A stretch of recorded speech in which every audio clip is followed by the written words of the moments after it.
قرآن کے 18ویں پارے میں اللہ فرماتا ہے رجال اللہ تلہیہم تجارت ولا بیع عن ذکر اللہ، حقیقت میں اللہ کے نیک بندے تو وہ ہوتے ہیں، ایمان والے بندے تو وہ ہوتے ہیں، وہ کاروبار بھی کرتے ہیں، وہ بزنس بھی کرتے ہیں، وہ دکان بھی چلاتے ہیں، لیکن جب نماز کا ٹائم آتا ہے، حی علی الصلاۃ کی آواز آتی ہے، جب اللہ کی طرف بلانے والا مؤذن ان کو بلاتا ہے، اپنے کاروبار کو بند کر کے وہ نماز کی طرف دوڑ جاتے ہیں۔ کیوں ایسا کرتے ہیں؟ اللہ فرماتا ہے یخافون یوما تتقلب فیہ القلوب والابصار، میرے ان بندوں کو قیامت کے دن کا ڈر ہے، ان کو ڈر ہے وہ اللہ کے یہاں کیا جواب دیں گے۔ آج ہمارے نوجوان سوشل میڈیا کے بھی بڑے دیوانے ہیں۔ پہلے میں پروگراموں میں جاتا تھا، کبھی کوئی ایک نوجوان سیلفی لے لیتا تھا، الگ بات تھا، اب تو صاحب سیلفی لینے کی ہوڑ لگی ہے۔ مولانا صاحب میرے ساتھ تھوڑی سی سیلفی لے لیجیے، اب وہ سیلفی لے لیا، اب کل اسٹیٹس پہ لگائے گا، پرسوں فیس بک پہ ڈالے گا، کتنے لوگوں نے لائک کیا، کتنے لوگوں نے میرے اسٹیٹس کو دیکھا۔ میرے پیارے نوجوان ساتھیوں، تمہیں لوگوں کے لائک کی فکر ہے، تمہیں لوگوں کی اس بات کی فکر ہے کتنے لوگوں نے تمہاری پوسٹ کو لائک کیا، تمہارے اسٹیٹس کو دیکھا۔ کاش اتنی فکر ہم کو اس بات کی ہو جائے کل قیامت کے دن اللہ تعالیٰ ہم کو لائک کرے گا یا نہیں کرے گا۔ اور فیس بک پر فلٹر کر کے اپنے چہروں کو خوبصورت بنانے والے میرے نوجوان بھائیوں، میری بہنوں جو اپنے فوٹوز کو سوشل میڈیا پر ڈال رہی ہو، کہیں قیامت کے دن ہمارے ان خوبصورت چہروں کو اللہ تعالیٰ جہنم کی آگ میں نہ ڈال دے۔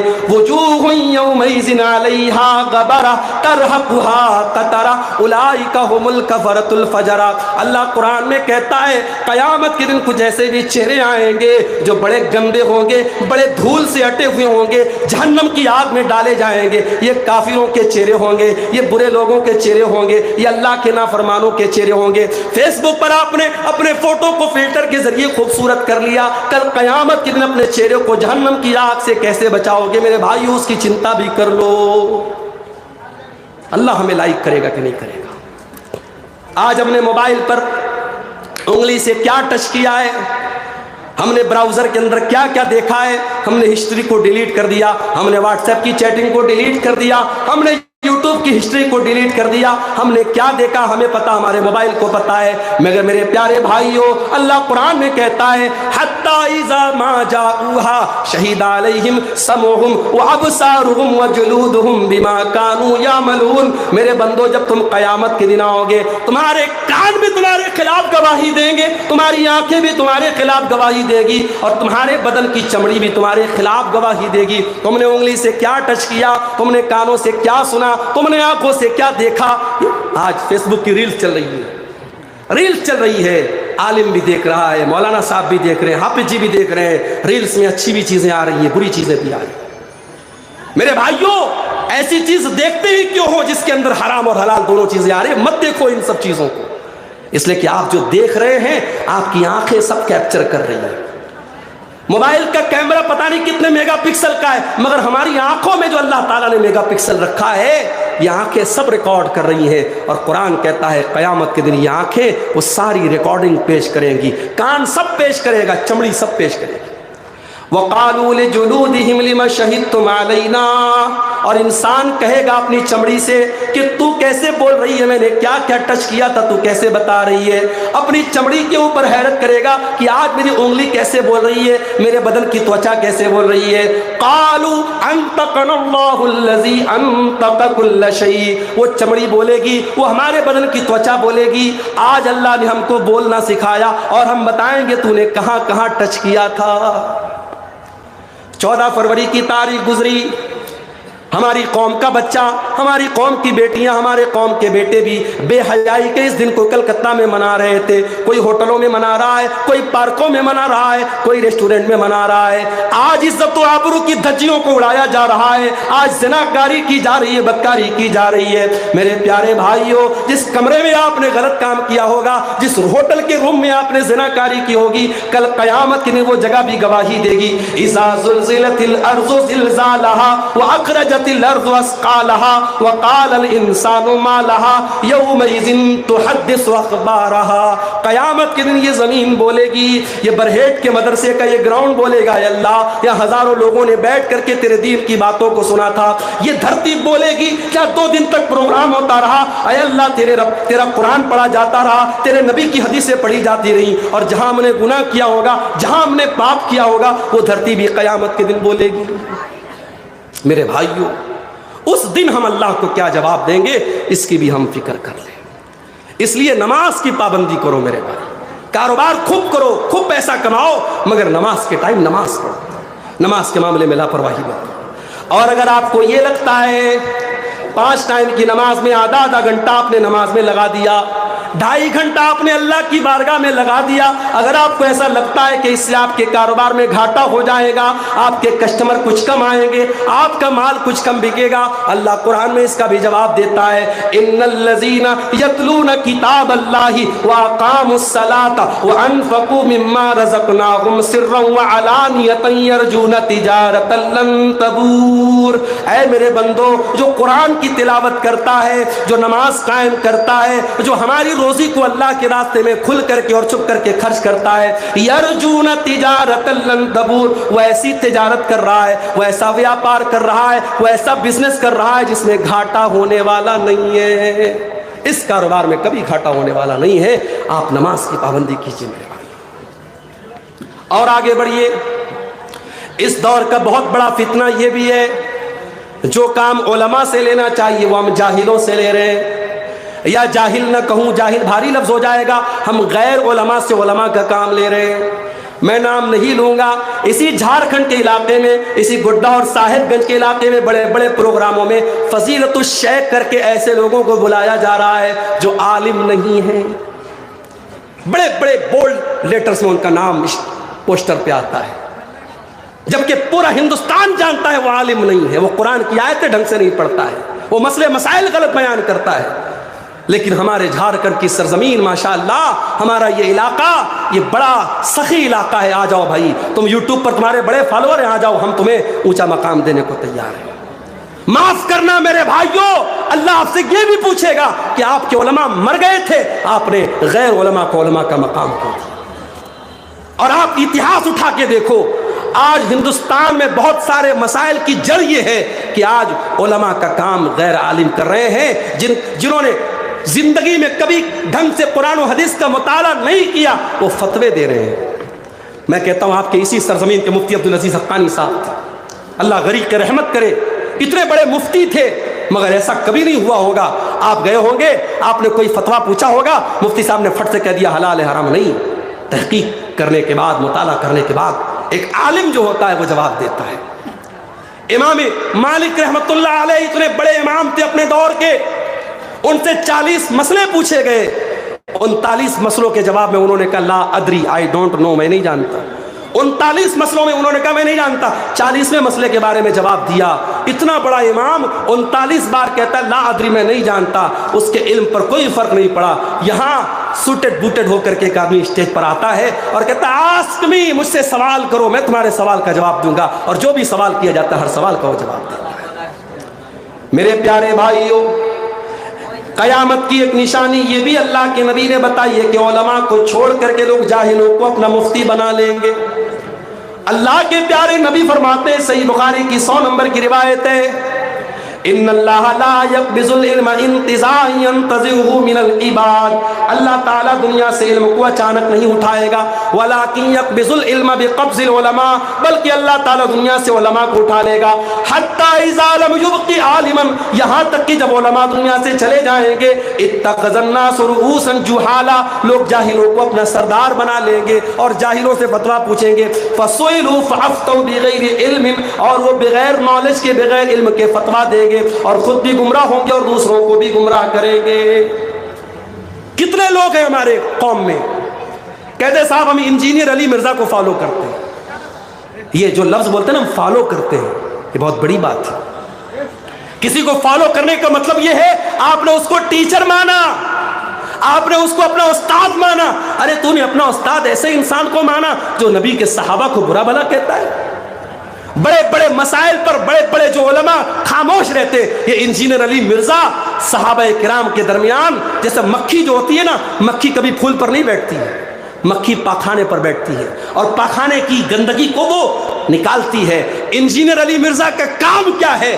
صحابہ کے بیچ میں جو جھگڑے ہوئے، جو اختلاف ہوئے، وہ کوریت کے نکالتا ہے اور کہتا ہے حضرت علی کے دور میں یہ ہوا، حضرت معاویہ کے دور میں یہ ہوا۔ ہم کیا کہتے ہیں؟ اہل حدیث کا عقیدہ کیا ہے؟ ہمارے علماء نے ہمیں کیا سکھایا ہے؟ ہم نے 8 سال 10 سال مدرسوں میں کیا سیکھا ہے؟ ہم نے تو یہی سیکھا ہے میرے بھائی، نبی کے صحابہ کے درمیان جو جھگڑے ہوئے ان کا معاملہ اللہ کے حوالے کر دو، نبی کے صحابہ کے درمیان جو اختلاف ہوئے اپنی زبان کو بند رکھو، مت ان کی کوریت مت کرو، ان کے بارے میں زیادہ جانچ پڑتال مت کرو، ان کا معاملہ اللہ کے حوالے کر دو۔ ہمارا عقیدہ تو یہ ہے میرے بھائی۔ آپ علی مرزا کو فالو کرتے ہیں؟ میرے بھائیوں، علماء سے اپنا تعلق مضبوط کرو۔ اس دور کے بہت بڑے فتنوں میں سے ایک فتنہ یہ ہے کہ ہمارا نوجوان اپنے علماء سے دور ہو گیا ہے، اور میں اپنے علماء سے بھی کہنا چاہوں گا، آپ نوجوانوں سے اپنا تعلق جوڑیں۔ آپ مسجد کے امام ہیں، آپ مدرسے کے ٹیچر ہیں، گاؤں کے نوجوان اگر غلط راستے پہ جا رہے ہیں، آپ نوجوانوں سے اپنا تعلق بڑھائیں، میل محبت ان سے بڑھائیں، ان سے دوستی کریں، ان کی مصیبتوں میں کام آئیں، ان کے دکھ کو اپنا دکھ سمجھیں، ان کے درد کو اپنا درد سمجھیں۔ جو میرے نبی کا طریقہ تھا، جو صحابہ کا طریقہ تھا، میرے بھائیوں، ہمیں اپنے علماء سے اپنے تعلق کو مضبوط کرنا ہوگا۔ اب آئیے، فتنوں کے اس دور میں ہماری ڈیوٹی کیا ہے؟ ایک فتنہ اور بیان کر دوں، عورت کا فتنہ۔ مولوی صاحب یہ کیا بول رہے ہیں آپ؟ عورت بھی فتنہ ہے کیا؟ جی ہاں، عورت فتنہ ہے۔ میری مائیں بہنیں برا مت مانے، میں ابھی وضاحت کر رہا ہوں اس بات کی۔ عورت کیوں فتنہ ہے؟ آئیے میں نبی کی 2 حدیثیں آپ کو پڑھ کے سناتا ہوں۔ اللہ کے پیارے نبی فرماتے ہیں، ما ترکت فتنة اضر علی الرجال من امتی من النساء، میں نے اپنی امت کے مردوں کے لیے عورت سے خطرناک کوئی فتنہ نہیں چھوڑا ہے۔ سب سے خطرناک فتنہ اگر میری امت کا کوئی ہے تو عورت ہے۔ دوسری حدیث، اللہ کے پیارے نبی فرماتے ہیں، الدنیا کلھا متاع وخیر متاع الدنیا المرأة الصالحہ، دنیا کی سب سے قیمتی دولت نیک عورت ہے۔ اے اللہ کے نبی، آپ کی 2 باتیں الگ الگ کیوں ہیں؟ ایک طرف آپ کہتے ہیں دنیا کا سب سے بڑا فتنہ عورت ہے، اور ایک طرف آپ کہتے ہیں کہ دنیا کی سب سے بڑی دولت عورت ہے۔ میری پیاری ماں بہنوں، نبی نے خود ہی جواب دے دیا، جب عورت نیک بن جائے، جب عورت دیندار بن جائے، جب عورت صالحہ بن جائے تو وہ دنیا کی سب سے بڑی دولت ہے، اور جب وہ عورت اللہ کے دین سے نکل جائے، پردے سے نکل جائے، شرم و حیا سے نکل جائے تو اس سے بڑا فتنہ کوئی نہیں ہے۔ اسی لیے اللہ کے نبی نے تعلیم دی، اسی لیے اللہ کے نبی نے تعلیم دی، جب عورت گھر سے نکلے تو پردے میں نکلے۔ بلکہ قرآن میں اللہ تعالیٰ نے ایک عورت کو کسی غیر محرم سے اگر بات کرنا پڑ جائے، اللہ تعالیٰ نے غیر محرم سے بات کرنے کا سلیقہ بھی عورت کو سکھایا۔ فرمایا فلا تخضعن بالقول فیطمع الذی فی قلبہ مرض، اے مسلمان عورتوں، جب تمہیں کسی غیر مرد سے بات کرنا پڑ جائے تو تم نرمی کے ساتھ اور لچک کے ساتھ بات مت کرنا، بلکہ تمہارے انداز میں کڑا پن ہونا چاہیے، تم کڑک انداز میں بات کیا کرو۔ وقلن قولا معروفا، اور جو بھی بات کرو صحیح بات کرو، دستور کے مطابق کرو۔ قرآن بتا رہا عورت کو بات کرنے کا طریقہ۔ اور کیوں ایسا کہا؟ کہا کہ سامنے والے کے دل میں کہیں تمہارے خلاف، تمہارے لیے کوئی امید کا پودا نہ اس کے دل میں پیدا ہو جائے۔ رانگ نمبر سے کال آئی عورت کے موبائل پہ، لڑکی کے موبائل پہ۔ اب ایک طریقہ تو یہ ہے، رانگ نمبر ہے، جلدی سے فون کاٹ دیا، نمبر بلاک کر دیا، اور دوسرا طریقہ یہ بات کرنے لگی۔ اب جب بات کرنے لگے گی اور مٹھاس کے ساتھ اور محبت کے ساتھ بات کرنے لگے گی، بات آگے بڑھے گی۔ کتنے واقعات اس بات کے گواہ ہیں کہ رانگ نمبر سے آنے والی ایک کال اور غلط نمبر سے آنے والا ایک میسج وہ جا کر کے ختم ہوتا ہے زناکاری اور بدکاری پر۔ میری ماں اور بہنوں، بڑے ادب کے ساتھ کہنا چاہتا ہوں، موبائل آپ کے لیے بڑا خطرناک ہتھیار بن چکا ہے۔ اس موبائل پر ہماری بہن اگر انسٹاگرام چلاتی ہے، واٹس ایپ چلاتی ہے، فیس بک چلاتی ہے، میں بڑے یقین کے ساتھ کہتا ہوں، بڑی احتیاط کرو میری بہنوں۔ فیس بک کی دنیا میں کوئی آتا ہے اور آپ کی ہر پوسٹ کو لائک کرتا ہے، آپ نے کچھ ڈالا، ماشاءاللہ سبحان اللہ کہتا ہے، اور ان باکس میں آ کر کے کہتا ہے آپ مجھے بڑی اچھی لگتی ہیں، آپ سے محبت کا اقرار کرتا ہے۔ خبردار، اس کے جھانسے میں مت آنا۔ محبت یہ نہیں ہے کوئی آپ کو گلاب کا پھول لا کے دے دے، محبت یہ نہیں ہے کوئی فیس بک پر آ کر کے آپ سے محبت کا اقرار کرے. ارے محبت تو وہ کرتا ہے جو سینکڑوں لوگوں کے درمیان کہتا ہے میں نے اس عورت کو اپنے نکاح میں قبول کیا, میں نے اس عورت کو اپنے نکاح میں قبول کیا, اور اس کی پوری ذمہ داری کو اپنے کندھے پر لیتا ہے, اس کو اپنی بیوی بناتا ہے. محبت وہ کرتا ہے. محبت ایک دن گلاب کا پھول دینے سے محبت ثابت نہیں ہوتی ہے. خبردار, یہ ناجائز محبت تمہاری آبرو اور تمہاری شرمگاہ اور تمہاری عزت کو خطرے میں ڈال دے گی. خبردار, سوشل میڈیا کا استعمال بہت احتیاط کے ساتھ کرو میرے بھائیوں. اس دور کا بہت بڑا فتنہ یہ عورت کا فتنہ ہے, اور جس میں عالم, جاہل, نیک, برا کوئی بھی پھنس سکتا ہے. اسی لیے اللہ کے نبی نے فرمایا جب کوئی مرد جب کسی عورت کے ساتھ اکیلے میں ملتا ہے تو تیسرا وہاں شیطان ہوتا ہے. چاہے وہ مرد اپنے دور کا بہت بڑا عالم ہو, وہ عورت بہت نیک عورت ہو, اگر تیسرا وہاں دو مرد اور عورت اکیلے میں ہے تو تیسرا وہاں شیطان موجود ہے. اب اس فتنے کے دور میں ہم کیا کریں, یہ ہمارے ٹاپک کا آخری پہلو ہے, اس کو ہم بیان کر کے بعد ختم کریں گے. فتنوں کے اس دور میں پہلا کام, فتنوں کی جانکاری حاصل کرو, علم حاصل کرو, علماء سے ملو, تقریروں میں جاؤ, جلسوں میں جاؤ. مجھے بہت سے لوگ ملے مڈروں میں, بھگیا میں, اور راستے میں جہاں جہاں مولوی صاحب ہم لوگ کل آئیں گے, دوسرے دن آئیں گے. کہ 2 دن کے جلسے میں پہلے دن کی کوئی ویلو ہی نہیں ہے. اگر 2 دن کے جلسے میں پہلے دن کی ویلو نہیں ہے تو پھر جلسہ 1 دن کراؤ بھائی. لوگ بتاتے ہیں صاحب مولوی صاحب پہلے دن لوگ کم آتے ہیں, دوسرے دن زیادہ آتے ہیں. یہ ماحول نہیں ہونا چاہیے.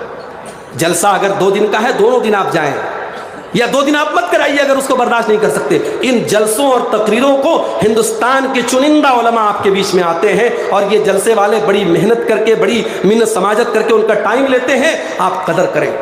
آپ کبھی غور کریں, ان دیہات کے علاقوں میں, ان پہاڑوں کے بیچ میں ہندوستان کے کونے کونے سے علماء, معراج ربانی صاحب ممبئی اور بنگلور سے چلے آ رہے ہیں, اور کوئی ممبئی سے آ رہا ہے, کوئی بنارس سے آ رہا ہے, کوئی جھارکھنڈ سے آ رہا ہے, کوئی یوپی کے سدھارتھ نگر سے آ رہا ہے, کوئی اٹاوا سے آ رہا ہے. یہ علماء آپ کے چنندہ علماء آپ کے دھرتی پر آتے ہیں. یہ آپ کے لیے بڑی خوشی کی بات ہے میرے بھائی. آپ علماء سے اپنا تعلق مضبوط کریں, علم حاصل کریں.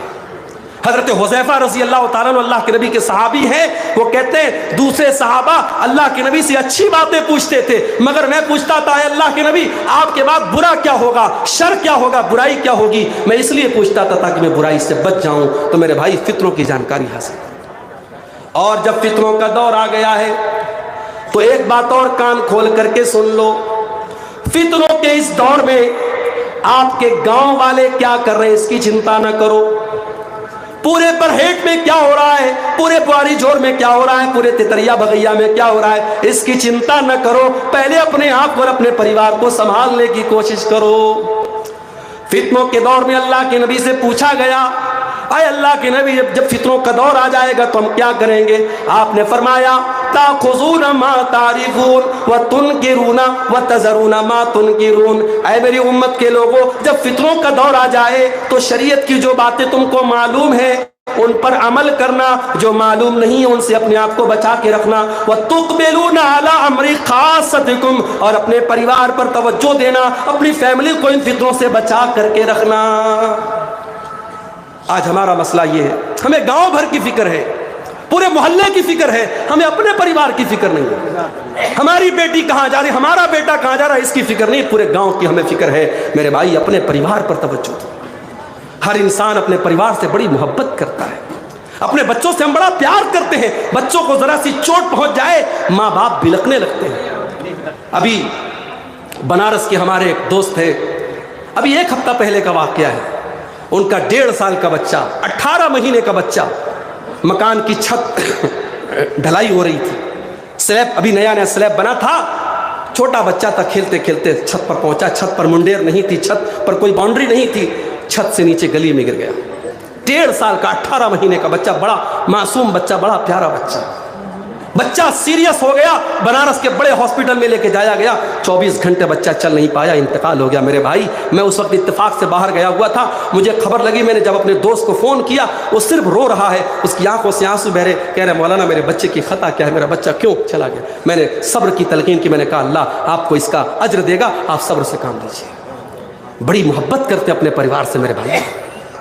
کتنے لوگ ہیں اسی جھارکھنڈ کے, اسی آپ کے علاقے کے, دلی میں جا کے کام کرتے, کلکتہ میں کام کرتے, ممبئی میں کام کرتے. کیوں کبھی آپ نے سوچا ہے دبئی میں اور سعودی میں جو لوگ کام کرتے ہیں بڑی اچھی زندگی نہیں گزارتے ہیں؟ ہمیں لگتا ہے صاحب وہاں تو اے سی میں رہتے ہوں گے، 24 گھنٹے وہاں محلوں میں آرام سے رہتے ہوں گے۔ کبھی آپ جا کے دیکھیں سعودی میں اور دبئی میں جو کام کرنے والے ورکرز ہیں ان کے کارخانے کیسے ہوتے ہیں؟ یہاں ان کے بچے عیش کر رہے ہیں، ان کی بیوی اے سی میں رہ رہی ہے، ان کے بچے کولر میں رہ رہے ہیں، وہاں بیچارے گرمی میں دھوپ میں ان کو ستایا جاتا ہے۔ میرے بھائیوں، انسان اتنی تکلیفیں کس کے لیے اٹھاتا؟ اپنی فیملی کے لیے اٹھاتا ہے۔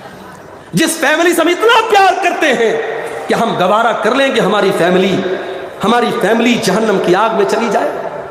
جس باپ نے 18 سال تک اپنی بچی کو محبتوں سے پالا تھا، بچپن میں اسے قرآن پڑھایا تھا، اسے مدرسے میں ڈالا تھا، کل جب وہ 18-20 سال کی جوان لڑکی جب وہ مرتد ہو جاتی ہے اور باپ کا گھر چھوڑ کے کسی غیر مسلم کے ساتھ فرار ہو جاتی ہے، اور اگلے دن نیوز آتی ہے کہ افسانہ آکانشا بن گئی اور عائشہ پوجا بن گئی، تو سوچو اس باپ کے کلیجے پر کیسی چھریاں چلتی ہوگی، اس ماں کے دل پر کیسی چھریاں چلتی ہوگی۔ میرے بھائیوں، اپنی اولاد کے عقیدے کی فکر کرو، اپنی اولاد کے دین کی فکر کرو، اپنی اولاد کی آخرت کی فکر کرو۔ ابراہیم علیہ السلام جب اپنے لخت جگر اسماعیل کو اور اپنی بیوی ہاجرہ کو مکہ میں چھوڑ کے جانے لگے تو کیا دعا کرتے ہیں؟ وَجُنُبْنِي وَبَنِيَّ أَن نَّعْبُدَ الْأَصْنَامَ، اے اللہ میری اولاد کو تو کبھی بت پرستی میں نہ پڑنے دینا، کبھی شرک میں نہ پڑنے دینا، اے اللہ میری اولاد کو ہمیشہ تو شرک سے بچانا، بت پرستی سے بچانا۔ اگر ابراہیم علیہ السلام جیسے پیغمبر کو اپنی اولاد کے عقیدے کی فکر ہے میرے بھائیوں، ہمیں اور آپ کو بھی اپنے بچوں کے عقیدے کی فکر ہونا چاہیے۔ اسی لیے میں کہتا ہوں کہیں اگر مکان بناؤ، کہیں فلیٹ خریدو تو دیکھ لو آس پاس کا ماحول کیسا ہے۔ کتنے ہمارے اہل حدیث بھائی ہیں ایسے علاقے میں جا کے رہنے لگے جہاں تعویذ پہنا جاتا ہے، جہاں مزاروں پہ سجدے کیے جاتے ہیں، جہاں عرس منایا جاتا ہے، جہاں 11ویں منائی جاتی ہے۔ ہمارے اہل حدیث وہاں جا کے وہ سارے کام کرنے لگے، ان کے بچے وہ سارے شرک کے کام کرنے لگے۔ ماحول کا بہت اثر پڑتا ہے۔ اگر اپنے بچوں کی بھلائی چاہتے ہو، اپنی بھلائی چاہتے ہو، دینداروں کے ماحول میں رہو، اچھے ماحول میں رہو اور اپنے بچوں کی آخرت کی فکر کرو میرے بھائی۔ یہ فتنوں کا دور ہے میرے بھائی، اور ہم جانتے ہیں ان فتنوں سے کوئی بچا سکتا ہے تو اللہ کی ذات بچا سکتی ہے۔ اس لیے دعا کیا کرو اللہ سے کہ اے اللہ تو ہمیں فتنوں سے بچانا۔ ہمیں اس وقت بہت طریقے کے فتنے چل رہے ہیں، ہمارے نوجوانوں کو بہکایا جا رہا ہے، ہماری بیٹیوں کو غلط راستے پہ ڈالا جا رہا ہے۔ اے اللہ ہماری اولاد کی حفاظت کرنا۔ میں 2-3 دعائیں آپ کو سکھا دیتا ہوں، اس کو یاد کر لو۔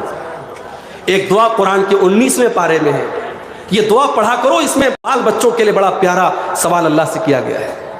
ربنا هب لنا من ازواجنا وذرياتنا قرة اعین، اے اللہ ہمارے بیوی بچوں کو ہماری آنکھوں کی ٹھنڈک بنا دے، وجعلنا للمتقین اماما، اور اے اللہ ہمیں متقیوں کا امام بنا دے۔ ایک دعا تو یہ یاد کر۔ ایک دعا اللہ نے سورہ آل عمران میں سکھائی، ربنا لا تزغ قلوبنا بعد اذ ہدیتنا کا رحمہ انک انت الوہاب۔ اے اللہ جب تو نے ہم کو ہدایت کا راستہ دکھا دیا، اسلام کا راستہ بتا دیا، اے اللہ اب غلط راستے پر ہم کو کبھی نہ ڈالنا، ہم کو ہدایت پر آنے کے بعد کبھی غلط راستے پہ نہ جانے دینا، ہم کو ہمیشہ بچانا۔ یہ 2 دعا پڑھا کرو، یہ قرآن کی دعا ہے۔ اور تیسری دعا میں جو سکھا رہا ہوں آپ کو، یہ اللہ کے نبی نے حدیث میں ہم کو بتایا ہے، اللہم ثبت قلبی علی دینک، اے اللہ تو دلوں کا مالک ہے، اے اللہ میرے دل کو اپنے دین کے اوپر ثابت قدم کر دے، میرے دل کو اپنے دین پر جما دے۔ اللہم انی اعوذ بک من الحور بعد القور، اے اللہ اسلام پر آ جانے کے بعد اب میں غلط راستے پہ نہ چلا جاؤں، تو مجھے میری حفاظت فرمانا، مجھے غلط راستے پر جانے سے مجھے بچانا۔ ان دعاؤں کو دیکھیں، زیادہ سے زیادہ لوگ دیکھیں تو پھر میرے بھائیوں یہ کام بیکار ہے۔ آپ دودھ تو بیچ رہے ہیں لیکن دودھ میں پانی ملا کے بیچ رہے ہیں، دودھ تو بیچ رہے ہیں لیکن دودھ میں پانی ملا کے بیچ رہے ہیں۔ جانتے ہیں صحیح مسلم کی ایک حدیث سنیے، صحیح مسلم، اور ماحول بنا کے رکھیے، حدیث نمبر ہے 1905۔ ابھی میں سلو بول رہا ہوں، ابھی تیز اسپیڈ میں بولوں گا، رکیے گا۔